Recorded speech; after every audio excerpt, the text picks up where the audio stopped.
Boa noite. Boa noite. Decisão do TSE sobre chapa Dilma Temer pode ficar para sexta ou sábado. O julgamento ainda está nas chamadas questões preliminares. O relator Herman Benjamin quer usar depoimentos da Odebrecht e dos marqueteiros do PT. E lembra que em 2015 o próprio TSE ampliou a apuração com dados da Lava Jato. Confiante na absolvição, Temer reafirma que vai concluir o mandato. Ao lançar o Plano Safra, o presidente destacou que a agropecuária puxa a retomada da economia. Joesley Batista contradiz Temer e diz que ele usou o seu jatinho em 2011. Ontem, o presidente negou ter usado o avião particular. Hoje, voltou atrás, mas diz que não sabia quem era o dono. Ex-assessor de Temer é transferido para presídio da Papuda, em Brasília. Preso por suborno da JBS Friboi, Rocha Loures é investigado no mesmo inquérito que o presidente. Sérgio Moro ouve executivos da Odebrecht em processo contra Lula. A ação envolve imóvel para a nova sede do Instituto Lula e apartamento em São Bernardo. O Jornal da Gazeta está no ar.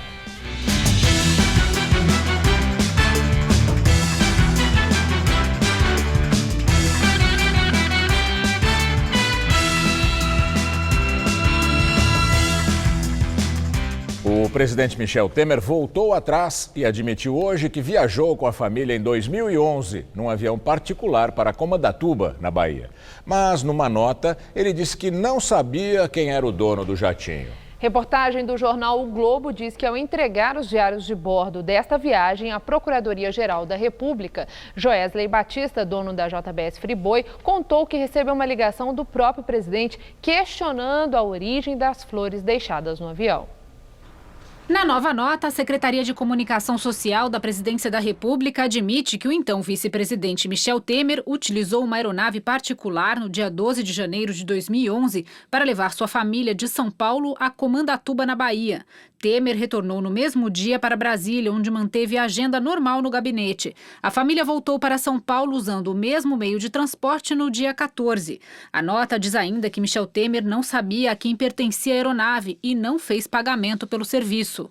O texto contradiz o que a assessoria do presidente havia divulgado ontem. A nota dizia que Temer não foi a Comandatuba em janeiro de 2011 e que a viagem aconteceu em abril e ele utilizou a aeronave da FAB para seu deslocamento. O diário de bordo com o registro das viagens do avião de prefixo PRJBS, que pertence a Joesley Batista, foi entregue aos investigadores da Operação Lava Jato como prova da relação de proximidade do delator com Michel Temer. Nos documentos, a viagem do então vice-presidente foi descrita como família Senhor Michel Temer. O voo saiu do aeroporto de Congonhas e foi para Comandatuba. Na volta, o avião buscou o grupo em um resort que tem pista particular para jatinhos. Entre os 7 passageiros, Temer e a mulher dele, Marcela. Segundo o jornal o Globo, ao entregar os documentos do voo, Joesley Batista contou ter recebido uma ligação do próprio Temer para perguntar sobre o envio de flores à aeronave e agradecer pelo agrado. O depoimento contraria a versão de que o presidente desconhecia o dono do avião. A delação do executivo da JBS resultou no inquérito que Temer responde no Supremo Tribunal Federal. A mesma investigação apura crimes cometidos pelo ex-assessor especial da presidência e suplente de deputado Rodrigo Rocha Loures, do PMDB. Loures, que foi flagrado recebendo uma mala com R$500 mil em propina, está preso desde o final de semana. O depoimento dele, que deveria ter acontecido na segunda-feira e remarcado para esta manhã, foi adiado pela segunda vez. O pedido foi feito pela defesa. O advogado César Bittencourt afirmou que, caso a data do depoimento não fosse adiada, iria orientar que seu cliente permanecesse em silêncio e que o reagendamento foi realizado devido à decisão do ministro Edson Fachin, que reconheceu o direito de acesso integral às investigações policiais pelo menos 48 horas antes do interrogatório. Por isso, o depoimento de Rodrigo Rocha Loures à Polícia Federal deve acontecer na próxima sexta-feira. Nesta tarde, ele foi transferido da Superintendência da PF em Brasília para o presídio da Papuda. Loures vai ficar na chamada ala de vulneráveis, construída para receber presos do mensalão. Relator rejeita a tese da defesa da chapa Dilma Temer de excluir delações da Odebrecht dos marqueteiros João Santana e Mônica Moura. No segundo dia do julgamento, teve troca de farpas entre o ministro Herman Benjamin e o presidente do Tribunal Superior Eleitoral, Gilmar Mendes. O ministro Herman Benjamin disse que não poderia deixar de ouvir os delatores da Lava Jato. Em depoimentos à Justiça Eleitoral, eles apontaram um fluxo de Caixa 2 para a campanha de Dilma e Temer. Na ação proposta pelo PSDB, a legenda não indicou os depoimentos como necessários, mas, segundo o ministro, há previsão legal para que o magistrado possa ouvir, caso ache necessário, as pessoas indicadas pelas partes. Aqui, na Justiça Eleitoral, nós não trabalhamos com os olhos fechados. Gilmar Mendes rebateu o colega. Vossa Excelência teria que manter o processo aberto e trazer as delações da JBS. E talvez na semana que vem, as delações de Palocci, para mostrar que o argumento de Vossa Excelência é falacioso. Sobre a delação da Odebrecht, Benjamin destacou que o depoimento era informação pública e notória. Só os índios não contactados da Amazônia não sabiam que a Odebrecht havia feito colaboração premiada. A Odebrecht foi parasita da Petrobras. A Petrobras se transformou em um veículo para a Odebrecht alcançar objetivos de natureza privada espúrios. Outra troca de farpas foi quando o relator fez referência a um depoimento de um ex-executivo da Odebrecht que relatou que pequenos repasses de dinheiro eram feitos em bares e até no cabaré. Esqueceu de mencionar os donos de inferninho, para usar a expressão de das testemunhas, aliás, testemunha ouvida a pedido das partes, os donos de cabaré. Vossa Excelência não teve que fazer inspeção lá. Não fiz a inspeção, nem foi pedido. E não usei dos meus poderes de produção de prova ex officio para tanto. Não expandiu... Não expandi, mas se Vossa Excelência quiser propor, imagino que não. A decisão final, se os depoimentos serão incluídos na ação, só será dada após a análise de outros ministros da Corte. Se os magistrados discordarem do relator, pode-se abrir espaço para a tese de que a denúncia inicial contra a chapa eleita é fraca.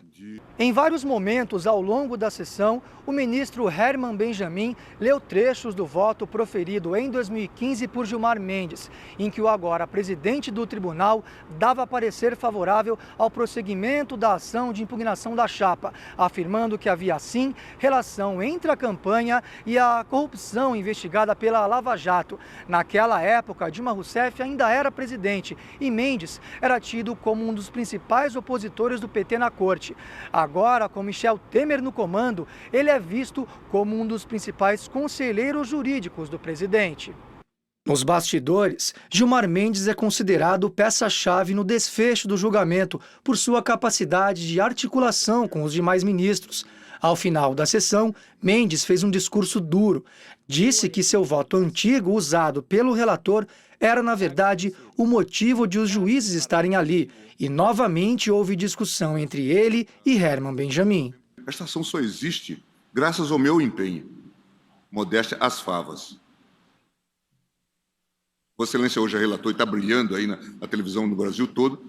Nesse caso, deve a esse seu amigo. Vossa Excelência sabe que eu prefiro o anonimato. Muito mais. Mas Vossa Excelência deve de um juiz, um juiz mas o Brasil, dedicado aos seus processos que não tem nenhum glamour. O Brasil gosta de conhecer. Aliás, processo que se discute, presidente, é bom um esclarecimento aqui. Né? Processo em que se discute condenação de A, B, C ou D, em qualquer natureza, não tem e não deve ter nenhum glamour pessoal. A sessão no TSE será retomada nesta quinta-feira, a partir das 9 da manhã. A expectativa é de que o julgamento siga por todo o dia. Ao mesmo tempo em que acontecia o julgamento no Tribunal Superior Eleitoral, o presidente Michel Temer voltou a dizer que fica no governo até o fim de 2018 e destacou o bom desempenho da agropecuária para a economia. Michel Temer fez a declaração na cerimônia de anúncio do Plano Safra 2017-2018. Ele anunciou uma linha de crédito de mais de 190 bilhões de reais para o médio e grande produtor agropecuário. Com esta alma, com esta animação, não é? Com este vigor, com esta revitalização que esta solenidade provoca no governo, que nós vamos conduzir o governo até 31 de dezembro de 2018. Ao longo do discurso, Temer não fez nenhuma menção ao julgamento em andamento no Tribunal Superior Eleitoral, que pode cassar a chapa dele com a ex-presidente Dilma Rousseff. E agora o comentário de Josias de Souza, direto de Brasília. Ele fala sobre o julgamento da chapa Dilma Temer. As primeiras sessões do julgamento sobre a chapa Dilma Temer no plenário do Tribunal Superior Eleitoral foram marcadas por um duelo entre o relator do processo, o ministro Herman Benjamin, e o presidente do tribunal, Gilmar Mendes. O pano de fundo do embate é a Odebrecht. Benjamin tenta impedir que sejam excluídas do relatório final as provas obtidas a partir da colaboração judicial dos delatores da construtora e utiliza como suporte um voto proferido por Gilmar Mendes em 2015, que levou o TSE a aprovar por 5-2 o aprofundamento das investigações. Chegamos ao seguinte ponto. Pela primeira vez em sua história, o TSE apura irregularidades numa campanha presidencial. Num esforço notável, o tribunal passou 2 anos investigando. Colecionaram-se evidências estarrecedoras do uso de dinheiro sujo na eleição. E o TSE, em vez de produzir uma sentença compatível com a gravidade do delito, desperdiça a paciência da plateia num debate que pode mandar para a lata do lixo as principais provas. Em reação à estratégia do relator, Gilmar Mendes diz ter orgulho do voto que manteve a investigação em pé há 2 anos. E tem bons motivos para isso. Arquivar o caso teria sido um escândalo. O problema é que o presidente do TSE declara que não queria necessariamente caçar mandatos, mas apenas expor os abusos cometidos numa campanha. Aí a plateia se pergunta, ora, de que serve uma investigação se os delitos apurados não resultarem em punição? No duelo entre os magistrados, a primeira vítima é a lógica. Boa noite. O número de doadores voluntários de medula óssea no Brasil é o 3º maior do mundo, só perde para os Estados Unidos e a Alemanha, e é o único com financiamento exclusivamente público. Em São Paulo, o GRAAC, Grupo de Apoio ao Adolescente e à Criança com Câncer, faz esse tipo de tratamento há 17 anos. Hoje, o hospital de referência chegou à soma de 600 transplantes de medula. Com apenas 13 anos de idade, Vitor Hugo já enfrenta um grande desafio. O câncer se chama leucemia linfóide aguda tipo B. Não é um bicho de 7 cabeças.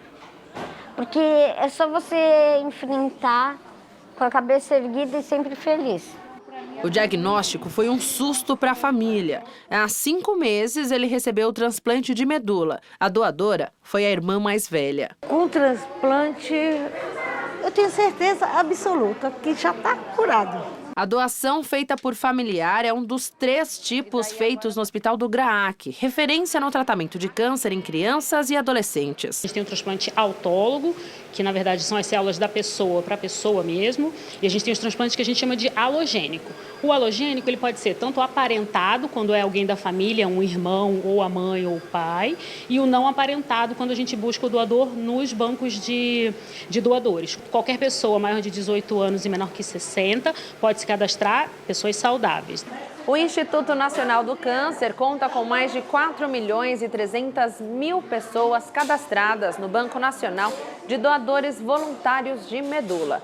Hoje, a probabilidade de encontrar um doador compatível nesse banco é de 64%. Mas claro que quanto maior a quantidade de doadores, maior a chance de você literalmente salvar uma vida. E quando a gente fala de crianças, a aceitação no organismo após o transplante é ainda melhor. Com os adolescentes, a recuperação também tende a ser rápida, cerca de 50 dias de internação. E justamente hoje, a Sara, de 14 anos, realizou o transplante de número 600 do GRAAC. Ela foi diagnosticada com leucemia linfóide aguda aos 10 anos e hoje recebeu a medula óssea de um doador anônimo. Primeiro fez exame na família, com o pai, com a mãe e os 2 irmãos. Eu e o pai, cada um é 50%, a irmã é 50% também e o irmão é 36%. Aí eles optaram por um doador que tem 90%. Se não fossem os doadores, né, seria mais difícil. A Marcela, de 7 anos, veio de Salvador, na Bahia, só para fazer o transplante com a própria medula. Ela não para um minuto. E olha que não faz nem um mês que ela fez a cirurgia.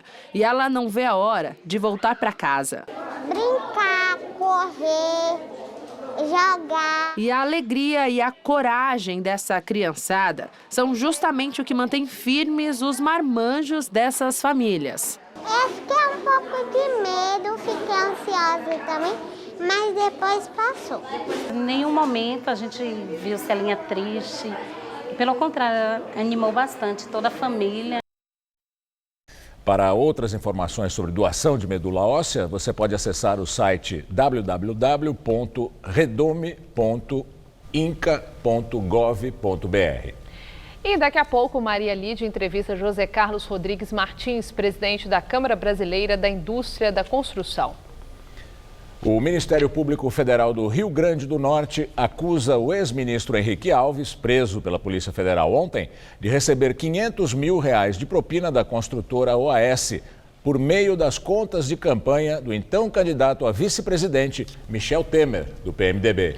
A revelação consta do pedido de prisão do ex-ministro de Dilma e Temer na Operação Manus, deflagrada ontem e que mira em uma fraude de R$77 milhões em obras da Arena das Dunas, em Natal.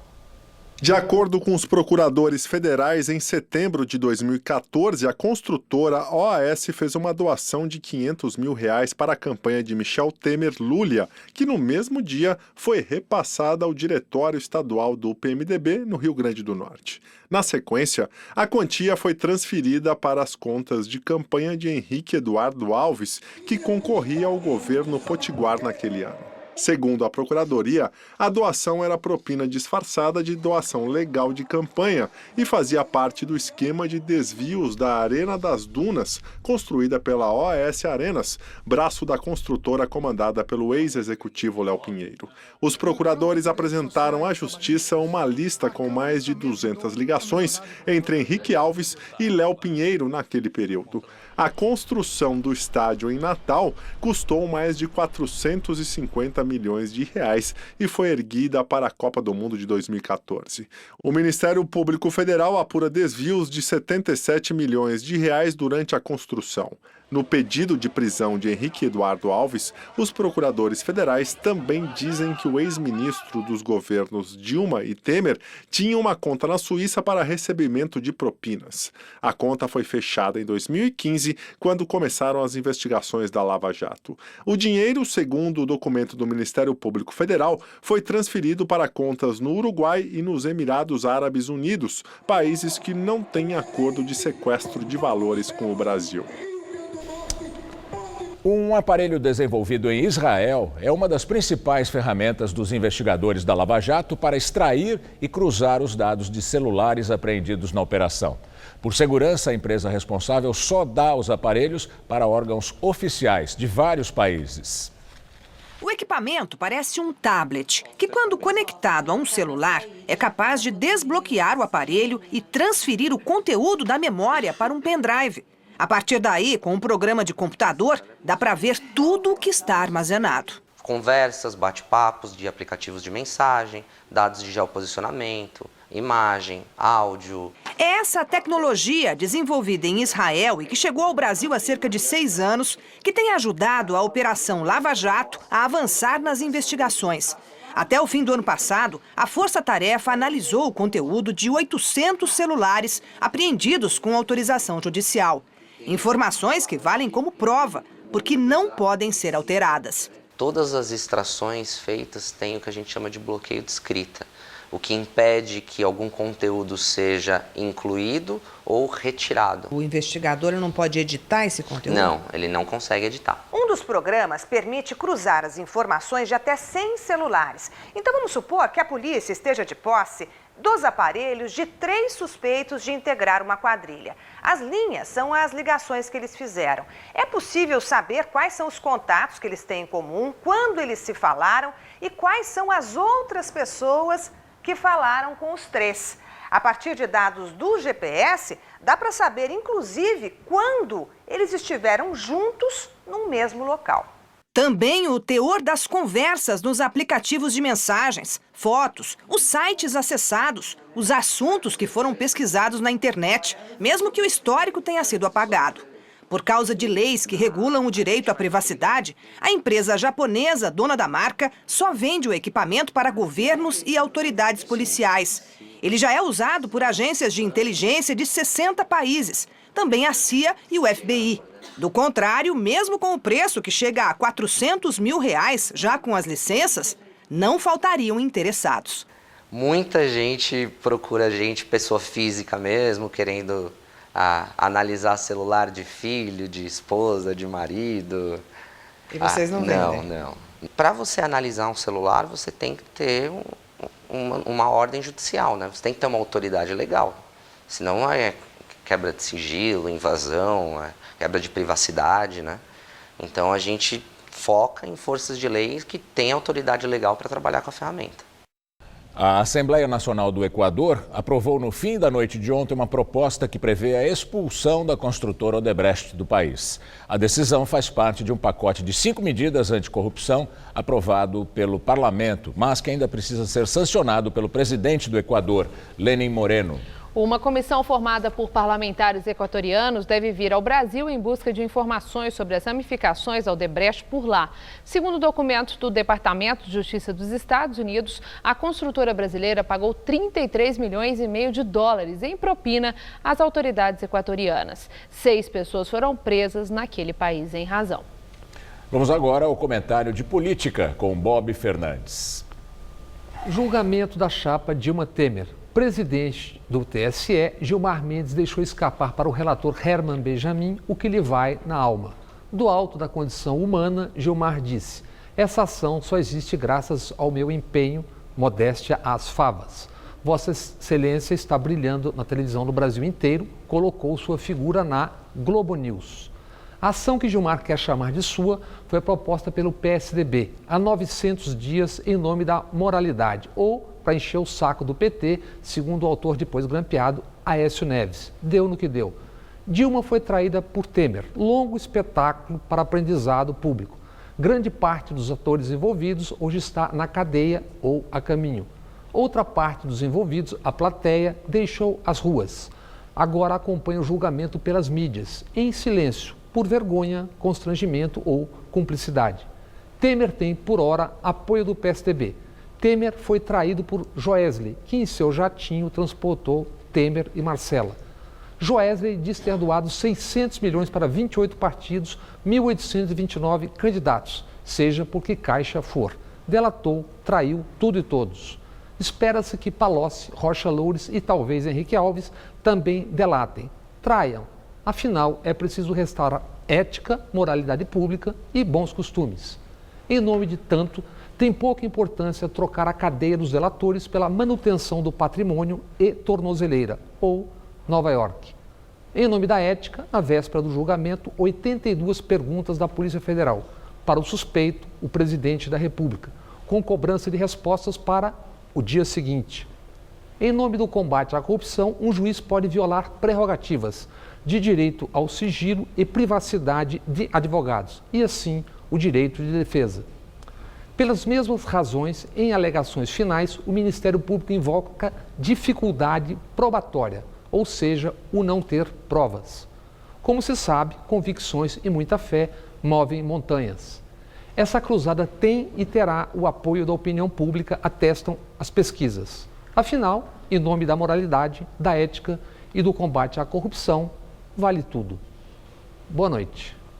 A letra forte na batida intensa que conta a história triste da realidade periférica. Foi assim que os Racionais se consagraram no rap nacional. E esses 30 anos de história ganharam uma exposição aqui em São Paulo.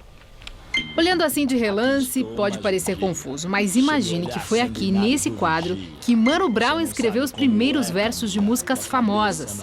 Diário de um Detento começou aqui. E esse aparelho de mixagem? O primeiro usado por Kylie J. Para os fãs de Racionais MCs, uma oportunidade única. A gente escutava Racionais ainda num Walkman, a pilha acabava, era um perreio para arrumar dinheiro para comprar outra. Mas é emocionante. São mais de 500 itens do acervo pessoal dos músicos que contam a história dos 30 anos do grupo. Mesmo sem apoio e sem dinheiro, os pobres, pretos das periferias fizeram uma revolução impossível de segurar. Denunciaram violência, exclusão, racismo nos cantos de São Paulo e viraram a voz de quem não se sentia representado. Aqui quem fala é mais um sobrevivente, apoiado por mais de 50 mil humanos. 50 mil? Bem mais. Pode colocar 50 mil aí, porque já chega a terceira geração, os fãs desse quarteto fantástico do rap nacional. E não é à toa que classificaram assim os Racionais MCs. Afinal, eles, com as letras de protesto poderosas e as batidas potentes, eles foram muito além de uma banda. Eles se transformaram num fenômeno social que segue assim até hoje. Os Racionais são um fenômeno muito grande que envolve a história da cidade de São Paulo, envolve um jeito de falar, um jeito de se vestir, uma relação entre centro e periferia. As roupas, os tênis, os livros, os discos, tudo misturado rendeu um jeitão de ser. Uma influência que inspira novas vozes. Minha maior inspiração são eles mesmo nas minhas letras, então acho que eles são muito importantes mesmo. Se tem uma parte dessa exposição que o pessoal pira, tá aqui ó, uma foto oficial deles para levar para casa. Isso aqui é de 2002, olha só. Já vai para a parede do quarto, já, com certeza. A molecada vai começar a ver agora, né, a realidade dos Racionais, né? Começar a ouvir as músicas antigas e as novas que estão surgindo aí, né? Que é se adequando à modernidade, né? O Racionais está se adequando à modernidade, está surgindo com novas músicas, novas ideias e um novo estilo, né? Os ídolos dos pais agora fazem a cabeça dos jovens, das crianças. É a velha batida que continua a resistir. O resto é flor, sem ter festa eu vou e eu peço. Leio meus versos e o protesto é show. Presta atenção que o sucesso em excesso é cão que se habilita a lutar. Fome brita horrível a todo ouvido insensível que vem. Um pai acusa o shopping Higienópolis, no centro de São Paulo, de racismo contra o filho dele. Nas redes sociais, o artista plástico e jornalista Enio Skeff relatou que foi abordado por uma segurança que perguntou se a criança, que é negra, o estava importunando. Enio Skeff passou o dia assim, ao telefone, atendendo aos jornalistas e aos amigos, depois que contou na sua página no Facebook a situação que enfrentou com o filho no shopping Pátio Higienópolis, que fica numa área nobre de São Paulo. O artista plástico, que durante 30 anos exerceu a profissão de jornalista, acusa uma segurança do estabelecimento de racismo. Skeff conta que estava com um filho adotivo, de 7 anos, que é negro, tomando um chá no local, quando foi abordado pela funcionária. E ela foi educada, mas perguntou se aquela criança que estava na minha frente, que estava sentada na minha frente, estava me incomodando. E eu não entendi. Eu digo, como? Me incomodando como? Ela disse, não, porque aqui nós temos ordens de não permitir que crianças carentes entrem no recinto e incomodem os clientes. Eu disse, olha, você está chamando meu filho de carente porque ele é negro. Segundo ele, a segurança chegou a pedir desculpas após ter percebido o erro. Aí ela viu que era meu filho.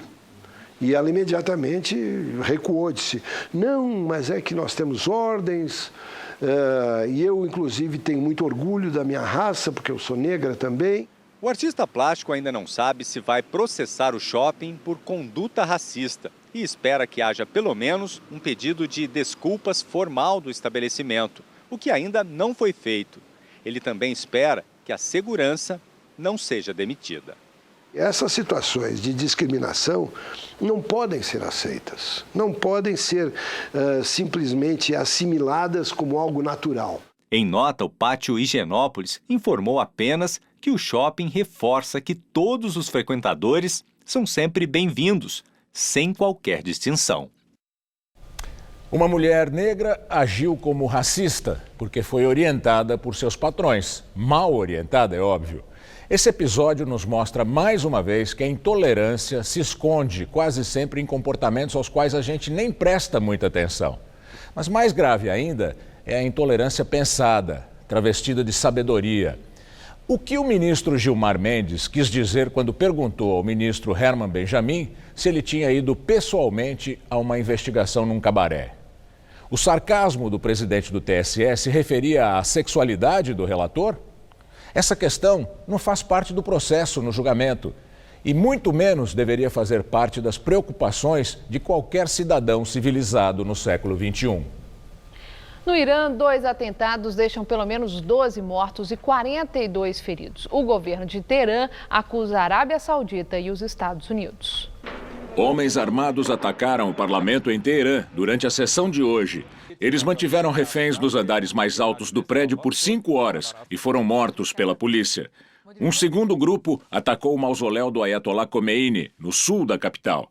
O grupo radical Estado Islâmico assumiu a autoria dos ataques, mas para o governo iraniano, a Arábia Saudita está por trás dos atentados, junto com os Estados Unidos.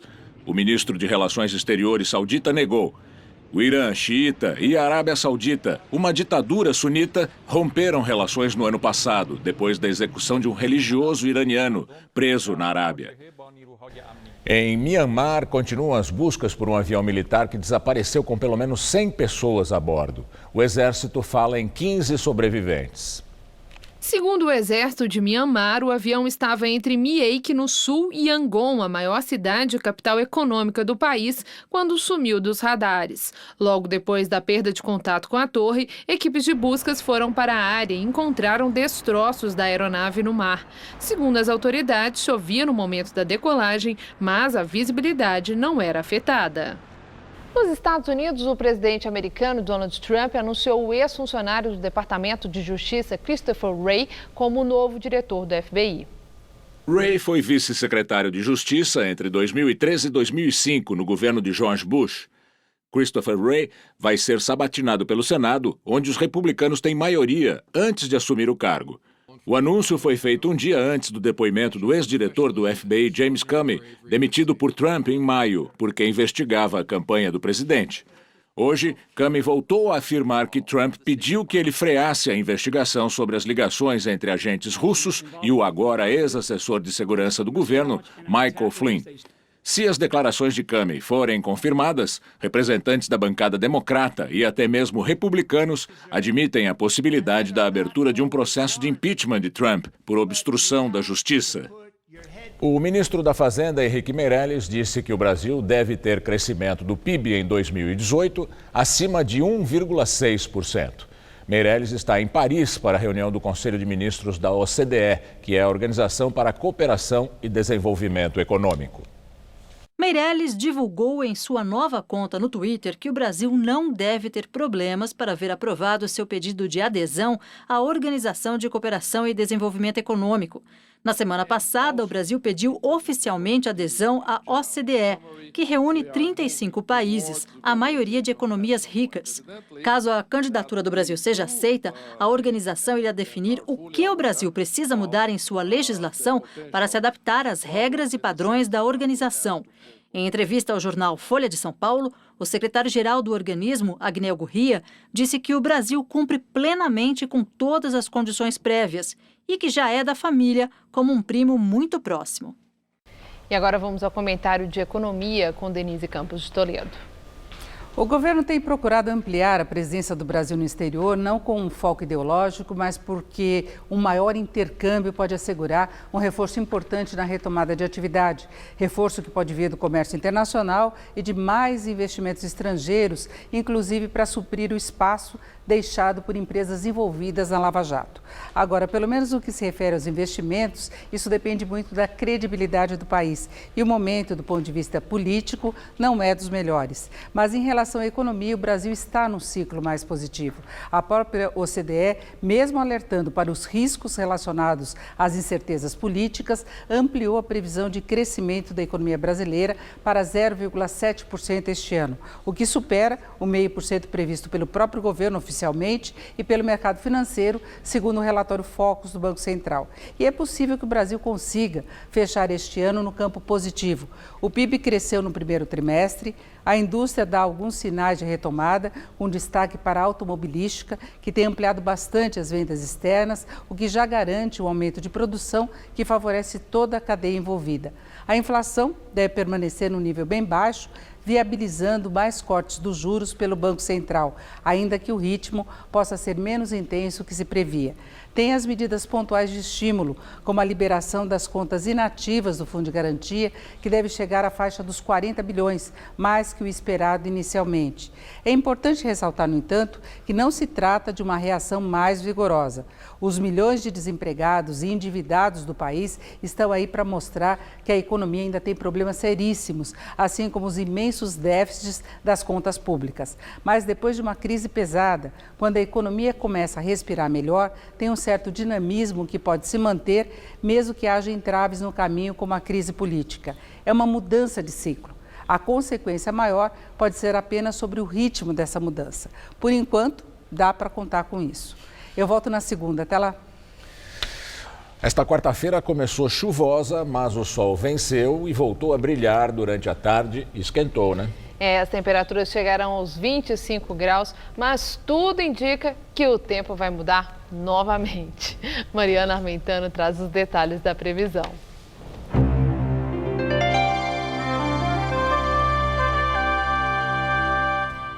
A meteorologia alerta para o risco de chuvas fortes no sul do país amanhã. É que uma intensa frente fria associada a um sistema de baixa pressão avança sobre a região sul, deixando o mar agitado e provocando temporais, principalmente no Rio Grande do Sul. Já aqui no Sudeste, em boa parte do Centro-Oeste e do Nordeste do Brasil, tempo firme e ensolarado. Vamos ver aqui a nossa tabela de temperaturas? Olha só, em Porto Alegre, tempo bem fechado, com mínima de 15 e máxima de 20 graus à tarde. Em BH, dia de sol, com máxima de 29. Em Aracaju, chuvinha fraca e calor de 30 graus. Em Cuiabá, tempo firme e quente, máxima à tarde na casa dos 35 graus. Para São Paulo, a previsão é de uma quinta-feira ensolarada em todo o estado. Como a gente vê no mapa, já não há mais expectativa de chuvas para amanhã e as temperaturas continuam elevadas. Faz até 30 graus à tarde em Araçatuba, 33 em Votuporanga e no litoral, máxima em torno dos 31 graus em Santos. Para a capital, o dia amanhã também vai ser quente, mas eu já adianto que uma massa de ar polar promete derrubar as temperaturas no final de semana, viu? Nessa madrugada teremos mínima de 17, máxima amanhã à tarde de 25 graus por aqui. Aí prepara o cobertor e o agasalho. Na sexta-feira as temperaturas vão ficar entre 13 e 20 graus. E no sábado teremos mínima prevista de 7 graus de manhãzinha e máxima à tarde só de 18 graus. Bem friozinho.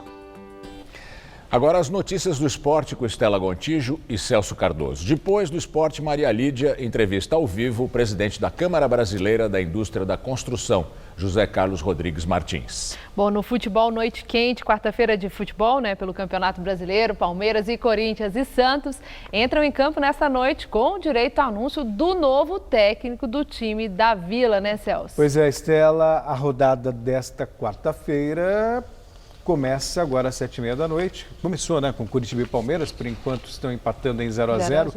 Pois é, assim como o Atlético Mineiro e Avaí. O Corinthians vai ao Rio de Janeiro enfrentar o Vasco às 9h45 e o Santos pega o Botafogo às 9 horas no estádio do Pacaembu. O time santista anunciou a contratação do técnico Levir Coupe, que ocupará o lugar de Dorival Júnior, demitido no último domingo. O novo comandante santista deve estrear somente na próxima semana contra o Palmeiras. Boa noite, já falamos aqui do estádio Dr. Paulo Machado de Carvalho, Pacaembu, aonde às 9 da noite o Santos recebe o Botafogo pela sequência do Campeonato Brasileiro. O Santos que já tem técnico novo. No último domingo, Dorival Júnior foi demitido. E ontem veio a confirmação de que Levir Coupe, aos 64 anos, será o novo técnico santista. A partir da próxima segunda-feira, o Levir assume o time. Ele assinou o contrato com o clube até o final dessa temporada. Isso significa que Elano, que hoje comanda o time de forma interina contra o Botafogo, também estará à frente na partida do próximo final de semana contra o Atlético Paranaense na sequência do Campeonato Brasileiro. E Levir Coupe só fará a a estreia dele contra o Palmeiras daqui a 3 rodadas jogando na Vila Belmiro. O Santos precisa de uma vitória hoje. O técnico Elano tem vários problemas para montar a equipe e não terá pelo menos 4 titulares. Entre eles, Lucas Lima e principalmente o atacante Ricardo Oliveira. E a principal novidade fica por conta de Vecchio, o argentino que não vinha sendo aproveitado pelo técnico Dorival Júnior, tem presença confirmada no meio-campo santista. Já o Botafogo, com 7 pontos, também tem problemas, tem vários desfalques, entre eles o meia Camilo. É um jogo que promete muito, temperatura agradável na zona oeste da cidade de São Paulo e às 9 da noite, bola rolando para Santos e Botafogo na sequência do Campeonato Brasileiro. Do estádio Dr. Paulo Machado de Carvalho, Osmar Garrafa para o Jornal da Gazeta. Bom, falando em Santos, Levir Coupe é um bom nome para o time? Sem dúvida, é um bom nome. Uma coisa é a injustiça da demissão do Dorival Júnior. É um trabalho que é interrompido de maneira intempestiva. Não deveria ser assim. Sempre você fala aqui, Isso, né, Celso? Tem que dar sequência. Agora, o Levir Coupe é um nome renomado, né? Ele passou pelo futebol brasileiro bem, ficou um bom tempo lá fora, voltou, fez um belo trabalho no Atlético Mineiro e tem tudo para fazer um bom trabalho também no Santos, se deixarem. Bom, a rodada começou ontem, em plena segunda-feira, teve o jogo entre Fluminense e Atlético Paranaense, né? Na verdade, terça, né? A rodada foi complementada na segunda e ontem começou essa 4ª rodada. E coisas do futebol brasileiro, né? Jogo segunda, terça, quarta, quinta. A gente até se confunde. E o jogo entre as duas equipes aconteceu no Maracanã, terminou empatado. Vamos aos gols. No Maracanã, o Atlético Paranaense visitou o Fluminense e abriu o placar com Pablo logo aos 7 minutos de jogo. E de cabeça, Reginaldo deixou tudo igual ainda no primeiro tempo. A partida terminou em 1-1, mas outro lance chamou a atenção. Renato tentou a bicicleta e acertou em cheio o rosto de Wanderson. O jogador caiu desacordado no gramado e foi preciso a ambulância para removê-lo. De acordo com o departamento médico do Atlético, Wanderson não teve fratura e passa bem. Só um susto. Feio. Tá certo, Celso. Muito obrigada, uma boa noite. Boa noite, até amanhã. E é com você, Gamberini. Em depoimento hoje ao juiz Sérgio Moro, o ex-gerente do setor de propinas da Odebrecht, Hilberto Mascarenhas, disse que a empreiteira comprou, por Caixa 1, dinheiro que era contabilizado formalmente pela empresa, o terreno na Zona Sul de São Paulo para instalar a nova sede do Instituto Lula. Segundo ele, a despesa de 12 milhões e 420 mil reais foi feita em 2010 e lançada na planilha Programa Especial Italiano. Na tabela, a Odebrecht controlaria um crédito de 200 milhões de reais à disposição do PT, cujo contato era o ex-ministro Antônio Palocci, que seria chamado de italiano. Ao final do depoimento, Mascarenhas disse que não sabe por que o dinheiro não foi retirado da planilha, já que o terreno não foi usado pelo Instituto Lula. E você vai ver a seguir Maria Lídia Flandoli numa entrevista ao vivo com José Carlos Rodrigues Martins, presidente da Câmara Brasileira da Indústria da Construção. Na entrevista do dia com Maria Lídia Flandoli, o impacto da Lava Jato na construção civil e das denúncias contra o presidente Temer. Muito boa noite a todos. Eu entrevisto José Carlos Rodrigues Martins, presidente da Câmara Brasileira da Indústria da Construção, a CEBIC. Muito obrigada por estar conosco. Hoje o presidente Temer, no lançamento do Plano Safra 17-18, disse que vai continuar sim até dezembro de 2018. Eu quero começar perguntando qual é a aposta de vocês da construção civil. Temer fica ou cai? Boa noite, Maria Lídia, boa noite a todos que nos assistem. A nossa preocupação nem é essa. Nossa preocupação é que o Brasil continue trabalhando. Independente de quem esteja no poder, as nossas contas vencem no final do mês. A prestação do carro, a prestação da casa, a vida continua. Então o que nós defendemos é que o Brasil não perca a normalidade. O Brasil tem que continuar trabalhando e levando e criando o seu futuro. É isso que é mais importante para todos nós. Bom, mas de qualquer forma, para que esse cenário que o senhor descreve, que permita essa continuidade dos dias, tem uma relação profunda com o resultado do momento dessa crise e da vulnerabilidade do presidente da República, sendo julgado pelo TSE. No entender de vocês, Se Temer continuar, pode ser melhor ou, considerando a gravidade de tudo que o envolve, pode ser pior? Eu vou, de novo, insistir no ponto que o Brasil não pode parar. Esse é o ponto básico. A sociedade tem que se impor perante o Estado. O que nós estamos nos últimos tempos é muito escravos de determinadas coisas. Nós temos que nos ver livres disso. Há quantos anos o Brasil vive em crise? Desde 2014, acabou a eleição do presidente da República, nós vivemos com uma crise atrás da outra. Nós tínhamos presidente de Congresso, presidente de Câmara e de Senado extremamente ameaçados e as coisas param. Não pode. A gente tem que continuar trabalhando, a gente tem que continuar produzindo. Um bom sinal foi o Congresso Nacional no dia 24, se não me falha a memória, ter numa noite aprovado e resolvido 7 medidas provisórias. É isso que a gente insiste. Ontem votou o relatório na CAI da Comissão de Assuntos Econômicos do Senado, da reforma trabalhista. Ou seja, é isso que tem que continuar acontecendo, sabe? Ok, você tem hoje um problema que é ligado ao presidente da República. Há um ano atrás nós tínhamos com a presidente Dilma, agora temos com o presidente Temer. Mas houve um impacto, o desemprego muito grande na construção civil, os números do IBGE mostrando isso. Vocês têm um plano B se agravar essa crise com a queda do presidente da República? Olha, o setor da construção civil trabalha com essa hipótese? Eu volto a insistir, por exemplo, uma das coisas que mais está em voga hoje é uma concessão. A concessão não é por uma semana, 15 dias, por um ano, 4 anos. A concessão é por 30 anos. Vamos andar para trás. 30 anos foi 87. Que tudo aconteceu no Brasil. Quanta coisa aconteceu no Brasil. Então, eu acho que a gente tem que desligar um pouco desta coisa hoje do dia a dia e sim investir naquilo que é lá na frente. Quem faz o investimento não investe no Temer, não investe na Dilma, não investe no Fernando Henrique, no Lula. Ele investe num país chamado Brasil, o qual nós temos que defendê-lo de unhas e dentes. Essa é a insistência nossa. Vamos dizer, claro, uma condição política dessa cria uma instabilidade. Mas espera aí. E se a gente continuar trabalhando, como é que vai ser a visão do exterior? Ele vai dizer, poxa, um país desse, com uma crise desse tamanho e continua trabalhando, as instituições funcionando, esse país é sério, é nele que eu quero investir. Vamos ver tudo isso que hoje tem uma leitura por uma outra prisma, por uma outra forma.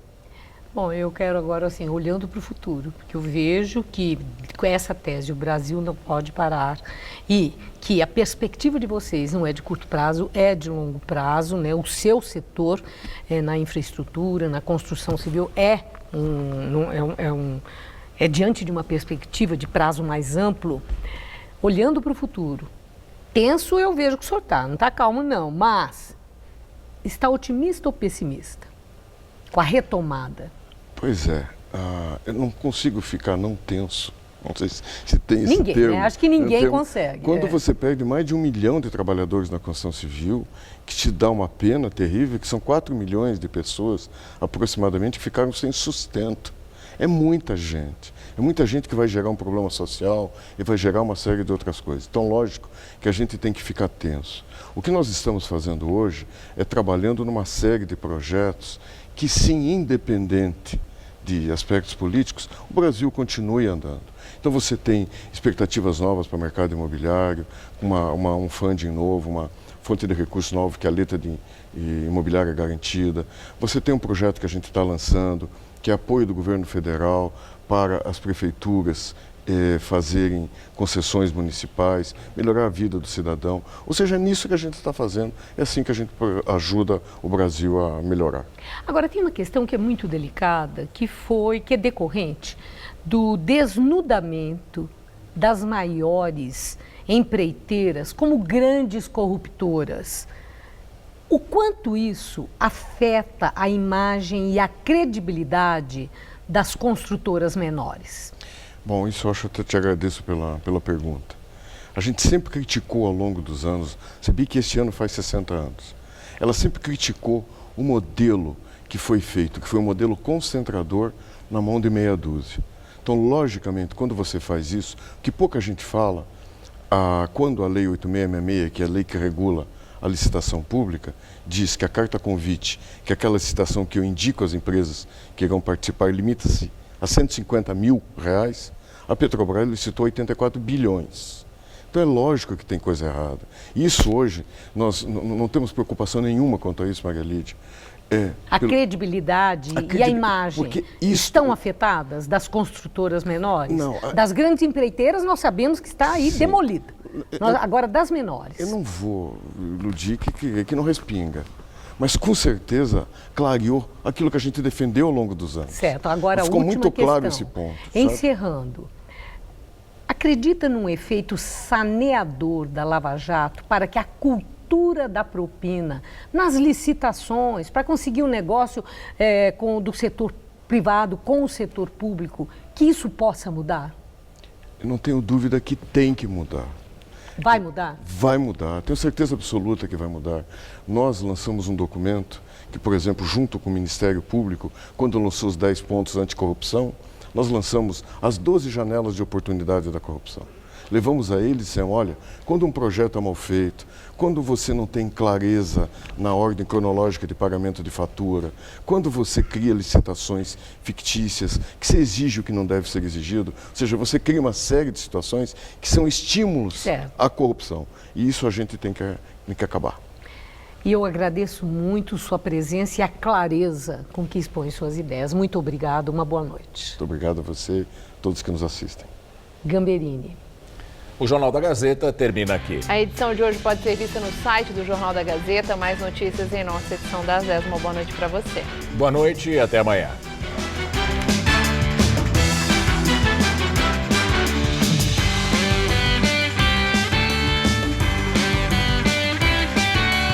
Gosta de musicais clássicos? Então não perca o Todo Seu de hoje, 10h30 da noite.